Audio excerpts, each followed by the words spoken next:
Telugu Desam party పరిపాలనపై అభిప్రాయం విశ్లేషణ ప్రజలలో చిగురిస్తున్న ఆశలు ముఖ్యమంత్రి నారా చంద్రబాబు నాయుడుకు ప్రత్యేక కృతజ్ఞతలు తెలుపుతున్న ఆంధ్రప్రదేశ్ రాష్ట్ర ప్రజలు. గవర్నమెంట్ వచ్చిన తర్వాత ఎలా ఉంది మీకు పరిపాలన? బాగుందండి పరిపాలన. గత పరిపాలనకి ఇప్పుడు చాలా ఉందండి. ఇప్పటికి బాగా పనులు కూడా అప్పుడు పనులు లేవు, ఇప్పుడు పనులు చేస్తున్నారండి. ఇప్పుడు బాగానే ఉంది. అప్పుడు మీరేం పని చేస్తారు? నేను వెల్డింగ్ పని చేస్తానండి. అన్ని బాగానే ఉంటుంది. అంటే ఇప్పుడు గతంలో పని విధానం ఇప్పుడు మీకు పనులు ఎలా ఉన్నాయి? ఇప్పుడు బాగానే ఉన్నాయి.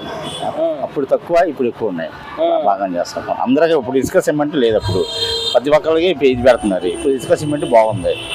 అప్పుడు అందరూ అందుబాటులో లేదు అసలుకి, ఇప్పుడు అందుబాటులో ఉంది. అన్ని బాగానే ఉన్నాయి. అంటే ఏంది గవర్నమెంట్ ఏమి ఇవ్వట్లేదని వైసీపీ అలాగంటా ఉంటారండి. అన్ని మామూలు అయ్యి. అమరావతి నిర్మాణం జరుగుతుంది కదా, అది అమరావతి నిర్మాణానికి అప్పుడు ఏం పనులు చేయాలి అసలుకి. ఇప్పుడు అమరావతి అప్పటికి ఇప్పుడు పనులు బాగా చేస్తున్నారు. మొత్తం అప్పుడు అసలు రేట్లలో ఏమో అన్ని అదంతా క్లీన్ చేసి శుభ్రంగా చేస్తున్నారు. చంద్రబాబు నాయుడు వచ్చినాక అమరావతి మొత్తం డెవలప్ ఏరియా మొత్తం డెవలప్ అయిందండి. ఇప్పుడు బాగుంది అక్కడ మట్టికి. అంటే గతంలో లేదు అక్కడ. గతంలో అసలు ఇవన్నీ ఎక్కడెక్కడ ఆగిపోయినాయి, మొత్తం నిర్మాణం మొత్తం ఆగిపోయినాయి. ఇప్పుడు అంతా బాగుంది అక్కడ. అమరావతి నిర్మాణం జరగడంపై మీకు ఎలా అనిపిస్తుంది? బాగుందండి. ఇప్పుడు చాలా బాగుంది అక్కడ మట్టికి. అమరావతి చేయడంపై మీకు ఏమనిపిస్తుంది? చాలా బాగుంది. అన్నిటికీ బాగుంది. అన్నిటికీ అక్కడ రైతులకి బాగానే ఉంది, అక్కడ పని చేసుకునే బాగుంది, అన్నిటికీ బాగుంది. అంది పొలాలకి రేట్లు కూడా పెరిగినాయి, స్థలాలకి రేట్లు పెరిగినాయి, ఎక్కడ పెరిగినాయి. చాలా వారు అప్పుడు చాలా ఇబ్బంది పడ్డారు. ఇప్పుడు అక్కడ ఎవరు ఇబ్బంది పడుతున్నా. గవర్నమెంట్ వచ్చిన తర్వాత బాగానే ఉంది అన్న.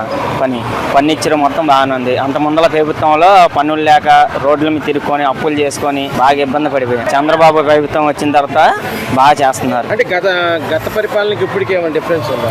చాలా తేడా వచ్చింది. అంత ముందలో అయితే సోమరపోట్లుగా రోడ్ల మీద తిరుగుతాం, పన్నులు లేక అప్పులు చేసుకొని తింటాం. దానివల్ల బాగా ఇబ్బంది పడిపోయింది. మా ఇంట్లో ముసలి వాళ్ళు ఉన్నారు, పింఛన్లు కూడా పెంచారు. అది కొద్దిగా ఇప్పుడు పర్వాలే, మాకు పనులు ఉంటున్నాయి. ముందు రేట్లు తగ్గినాయి. ఏదైనా సరే చంద్రబాబు కరెక్ట్గా ఏదైనా సరే రోడ్లు అయినా సరే ఏవైనా సరే ఆయన చేసిన దట్ ఎవరో చేయలేరు కూడా.